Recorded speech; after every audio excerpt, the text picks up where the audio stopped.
Saya Samsudin Alimsyah, mari kita bicarakan demokrasi.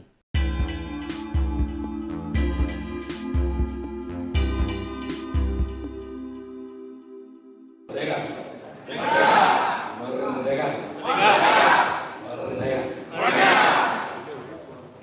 Saya sengaja yang lainnya, sahabat yang lainnya terpaku. Begini, saya dengar dari tadi, Pak Rektor, Pak Purek ya, kita semua ya, dekan-dekan di sini. Ya mau wahai saya, dan saya apa gitu ya. Saya tidak mengerti. Kami ini nyari tempat ngomong aja susah. Ya. Sampai dari sana sini ya. Hal yang sama terjadi di Jogja. Tiga tempat, akhirnya tempat terakhir. Nah jadi di satu hal sebelum saya memenuhi permintaan masukan yang tidak mungkin atau mungkin bisa atau mungkin tidak bisa terpenuhi. Ini pertama saya sampaikan kepada para pendidik, para dosen dulu nih, sama Bapak, termasuk rektor di sini, dekannya juga ya. Satu hal yang memang menjadikan saya ada semacam tidak seperti itu realitanya, tapi ada kesan. Ini jangan marah dulu nih, kesan ketakutan yang begitu jauh. Sampai saya kemarin di brief harus bicara yang kondusif. Nah, itu menarik sekali ya. Sampai sebegitu luar biasanya ketakutan. Padahal menurut saya, nanti Pak Rektor, Pak Purek, saya tolong koreksi. Ketakutan yang tinggi yang harus dibenamkan di dunia akademisi, ketakutan yang tertinggi harus ini yang ditetapkan. Anda harus takut kalau tidak berani menyuarakan kebenaran. Jadi kalau sudah berbalik, ya saya tidak marah. Jadi bergabung dari negara kita. Dia nggak mau, dia terus itu maunya. Ya tadi Tadi sudah gua bilang dikatakan ini bagus tadi. kalau tadi gaya Pak Itulah gitu ya. Bagus kan? Lagi di sini. Wah itu kan provokator itu, namanya provokator. Kalau menurut istilah mereka yang menganggap suara keras itu jangan pernah keluar. Gaya-gayanya kan begitu. Ini mampu apa juga.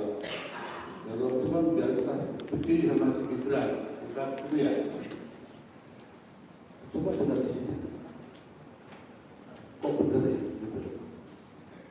Dengan juga apa yang dibicarakan saya itu, ya, ada yang mau membantah nggak? Tadi apa terbuka ya, silakan lebih ya, silakan. Yang tadi bicarakan oleh Mas Antoni, ada yang membantah, silakan. Yang dibicarakan oleh Mas Abraham, silakan aja. Nah ini yang perlu kita jadikan renungan bersama. Dan nanti kalau mau hidup seperti Pak Prabowo bilang, hidup Pak Jokowi, ya tidak apa-apa ya. Itu hak dia sebagai kawannya. Yang kita proteskan sebagai Presiden Republik Indonesia. Kalau dia ngomong dasul, enggak apa-apa. Kalau si Bowo ya, enggak apa-apa. Tapi Presiden Republik Indonesia ke-8 sangat memprihatinkan.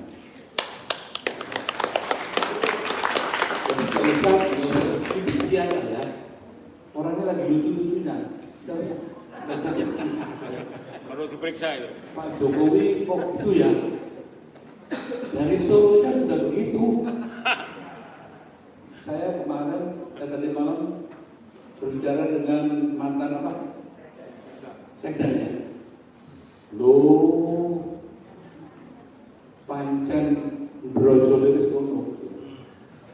Jadi hal-hal yang sekarang terjadi yang dilakukan itu hanya kepanjangan perilaku dasarnya di ruang yang lebih besar. Kalau ditanya apa yang harus kita lakukan, yang paling pertama ya, kita harus berani mengatakan, menawi mengatakan Pak, kok biasa ya Pak ya. Sampean kok ngatur sih, sebenarnya orang suruh ngomong gitu ya. Kenapa? Memang yang namanya mengucapkan tapi tidak melakukan itu sudah biasa dari dulu kan ya. Sehingga ini hasil dari catatan yang sangat penting. Karena mungkin saya nggak tahu nih Pak Prabowo ini lagi apa gitu, lagi kena makan apa gitu ya. Kok jadi sampai jatuh cintanya tanpa dasar. Nah, saya coba kasih satu catatannya. Banyak teman-teman yang SMS saya, kok Prabowo gitu, loh bagus ini ngomong itu. Ya, ada nyanyian yang diciptakan Mas Roy, terima kasih. Terima kasih Solo. Nah, itu justru pernyataan yang mempunyai implikasi yang sangat dalam itu dalam konteks hukum ya. Sudah jelas-jelas Pak Jokowi tepuk tangan, Gibran berdiri makanya terima kasih Pak Jokowi. Artinya apa? Presiden ke-7 terlibat dalam sangat dalam untuk memenangkan dengan menggunakan istilahnya abuse of power. Dia menggerakkan, ini Hashim yang bilangnya bukan saya, tentara coklat. Artinya apa? Dengan Pak Prabowo mengatakan itu, sebetulnya ini jahil atau dia nggak ngerti? Jahilnya gini, rakyat Indonesia ini loh orang yang abuse of power, yang menggunakan seluruh kekuasaan yang ada di tangannya sebagai presiden saat itu, yang mengerahkan sehingga saya menang. Kan itu yang ya. Jadi itu kenapa kita jadi malah jadi kayak kebakaran jenggot. Para penegak hukum harusnya cerdas. Makanya saya terus marah dulu ya. Di sini pun nggak usah marah ya. Dan nggak usah takut. Kamu tanggap ya tanggapin aja ini orang gampang nanti. Termasuk saya. Jadi santai-santai aja lah. Nah, untuk mengkerdilkan kami ini ada 3 isu yang dikembangkan oleh strategi mereka. Ya. Wah, ini gerakannya Said itu. Wong cilik mau masa bisa gerakan kita semua yang kayak gitu. Tidak mungkin. Siapa dia? Ya kan itu. Tapi kesadaran Mas Abraham, Mas Roy, Mas Antoni, kecintaannya pada Indonesia, itulah yang membuat kita bersama-sama hidup. Itu namanya gerakan PSI. Inilah gerakan di mana kita mencoba mewakili suara rakyat yang terbuka. Banyak inilah, lihat ya kemarin tuh di Gerindra ya, semuanya tepuk tangan, ayo coba didaftar yuk. Saya nggak yakin itu 50% setuju, nggak yakin saya. Tapi karena ketua umumnya yang ngomong ya tepuk tangan. Kalau nggak tepuk tangan nanti dipecat. Nah itulah budaya kita. Jadi kita harus tahu substansinya. Kita sudah terlalu moyo. Yang kedua, isu kedua. Tadi ini gerakan saya. Yang kedua, ini gerakan orang-orang yang sakit hati. Gitu ya. Gak kebagian apa? Terus paling menarik Beda apa? gambar kecil gitu. Mana? Sudah dibilang ini gerakan orang Ini itu, masternya itu. tambah lagi. Ini suara aja. Hah? Ini gerakan yang Ini gambar kesimpan di mana? menggunakan rakyat untuk gerakan rasialis. Ini orang-orang yang nggak suka Cina kaya. Mas Antoni itu lahirnya juga dari pacarnya Amoy juga ya. Ibunya juga Jip. Jadi jangan seperti inilah pengaruh. Nah yang lebih ngeri lagi, ini gerakan kaum kanan, sangat kanan, gitu ya, yang ingin membangkitkan khilafah lagi. Dan masuk di kemudian itu ya, pendidikan buat memang dari kecilnya itu ya, anak PI punya. Saya nggak biasanya yang merdeka. Jadi ada masalah itu. Dibuat sedemikian rupa seolah-olah ada gerakan yang mendunggangi kami yang bodoh ini katanya. Ada tuh kan yang Habib lagi, wah pakatnya Habib gitu. Wah, kalau ngomong tuh kayak gitu, kayak kagaknya Muhammad aja gitu. Bilang bahwa kita ini tidak bersyukur bahwa Akuan sudah memberikan kekayaannya untuk membangun negeri ini. Mangano bocah ini. Jadi ada juga seorang ulama besar, kiai yang begitu menyudutkan kita seolah-olah orang tidak pernah berterima kasih karena sudah seorang malaikat yang bernama Aguan itu memberikan segalanya.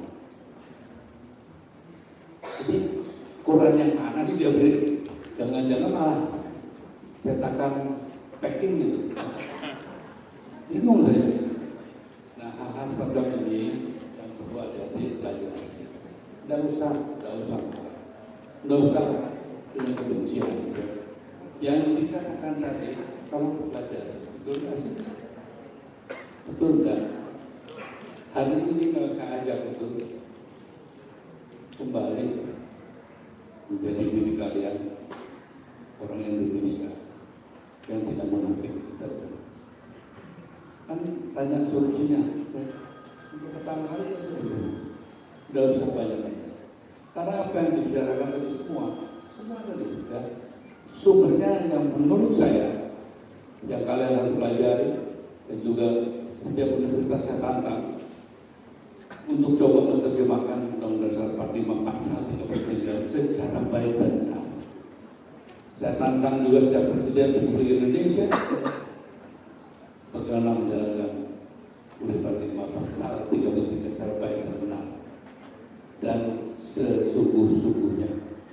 Ini semua terjadi karena setiap presiden kita dari Pak Harto dan seterusnya tidak menjalankan amanah itu dengan baik dan benar.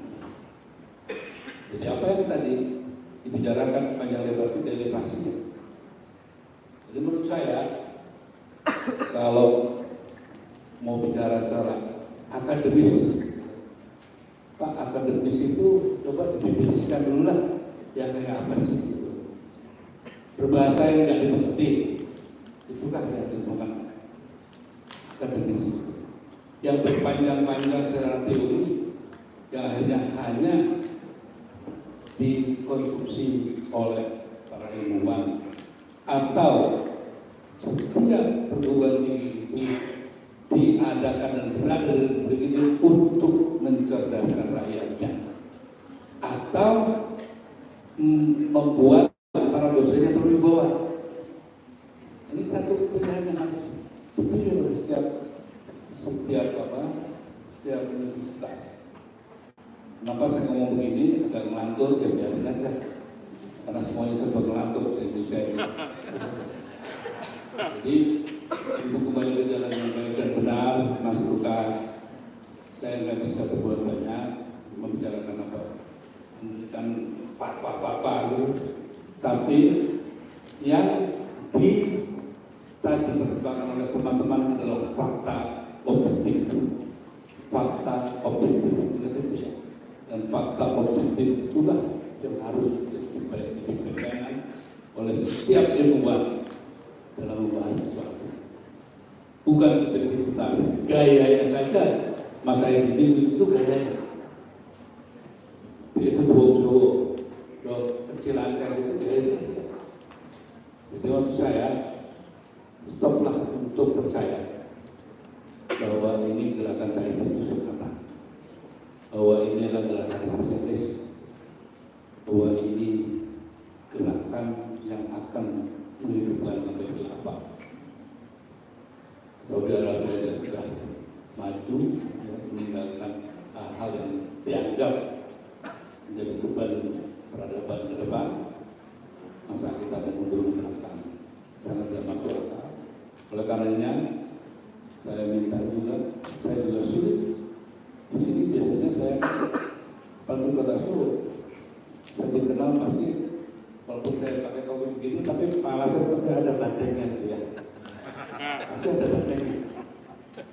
Nah sekarang bantengnya aja banyak yang jadi cara, ya. Banyak yang jadi keburukan, hanya sedikit kan. Sesungguhnya sama halnya juga Pak Lukas, guru itu kalau di Jawa saya bilang akan juga di kumpulan itu, apalagi guru bangsa. Kita kehilangan guru bangsa dan kehilangan guru dalam kehidupan kita sehari-hari. Berakhir saya tutup di sejarah. Mbak saya bilang, ini tadi menungso gampang. Ini tadi sakitnya menungso itu yang harus kamu dapatkan. Menjadi orang Indonesia gampang, hanya Indonesia Raya, punya KTP, dan tapi sakit ini menungso Indonesia itu nggak gampang. Hanya itu aja, jadilah kamu kalian manusia Indonesia sejati. Insya Allah semuanya akan terjawab. Terima kasih. Tangan teman-teman.